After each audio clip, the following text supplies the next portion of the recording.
Eugene's Revenge, a horror tale. Eugene, the nerdy classmate who always seemed to outshine others academically and had a secret crush on a classmate named Amanda, he also had an interest in the occult. Three college friends, Teddy, Derek, and Amanda, sat at their usual table in the campus diner, discussing their shared disdain for Eugene.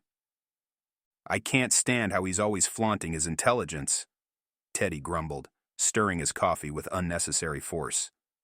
"Yeah, and those creepy occult books he's always reading," Derek added, shivering. "He's such a freak."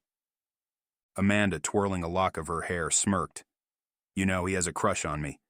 We could use that to our advantage." Teddy's eyes lit up with a mischievous gleam.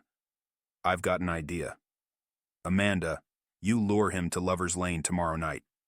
Just before things get interesting, Derek and I will jump out in skeleton costumes and scare the hell out of him." Amanda giggled, already picturing Eugene's terrified face. "Sounds like fun." The next day, Amanda approached Eugene after class. "Hey, Eugene, I'm feeling lonely tonight. Would you take me out?" Eugene's eyes widened with surprise and delight. "Sure, Amanda. I'd love to." That evening, Eugene got ready for his date, chanting a spell from one of his occult books to calm his nerves. He picked up Amanda, who suggested they go to Lover's Lane. Eugene, feeling hopeful, agreed. At Lover's Lane, Eugene and Amanda lay on a blanket under the stars. Suddenly, Teddy and Derek jumped out of the bushes, wearing skeleton costumes and howling like banshees. Eugene, startled and scared, backed up to the edge of the cliff. His foot slipped, and he plummeted to the ground below. Panic-stricken, Teddy grabbed Derek. "Let's get out of here and tell no one we were here." The next day at the diner, the three friends made a pact to never discuss the previous night's events. As they talked, a classmate approached them.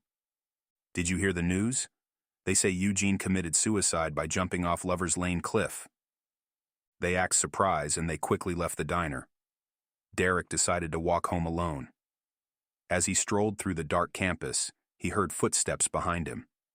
Turning, he saw a hooded skeleton approaching and getting close to him. Derek screamed and bolted to his dorm room, locking the door behind him. Shaking, he called Teddy and Amanda. "I just saw a hooded skeleton," he gasped. "It's just your nerves," Teddy dismissed. "You're letting your guilt get to you." Derek, still trembling, heard a knock at his door. "Who's there?" he called out. A chilling voice replied, "It's Eugene." Terrified, Derek called Teddy and Amanda again, but they told him to ignore the knocks and go to bed. That night, as Derek lay in bed, he heard a voice whispering his name.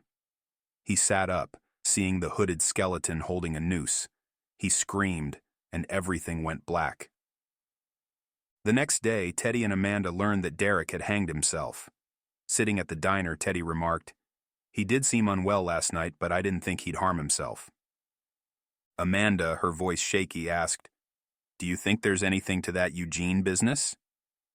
"No," Teddy insisted. Derek's mind was just unwell with guilt. That night, as Teddy drove home, he felt a cold, sinister presence around him. He glanced in his rearview mirror and saw a hooded skeleton in the back seat. Panicked, he lost control, and his car crashed and burst into flames, Teddy dying instantly. The next morning, Amanda sat alone in the diner, having received news of Teddy's fatal car crash. Looking around, she saw a hooded skeleton staring at her from a booth. She flagged down the waitress. "Do you see a skeleton sitting in that booth?" she asked, voice trembling. The waitress looked confused. "No one is sitting there, miss." Amanda ran out of the diner, the hooded skeleton following her. She dashed to her dorm room, only to find the skeleton waiting inside. Tears streaming down her face, Amanda pleaded, "I'm sorry, Eugene. It was only a prank. I didn't want you harmed." The hooded skeleton spoke. "I loved you, and you betrayed me, luring me to my death. That's why I saved you for last." Eugene's ghostly figure disappeared. Desperate for peace, she took a handful of sleeping pills and went to bed.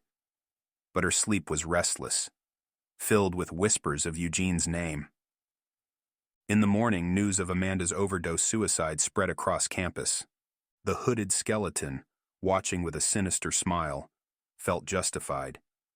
"Now I can rest in peace," he whispered before vanishing into the clouds. Don't forget to like, comment, and subscribe for more spine-tingling tales. And turn on notifications to never miss an episode.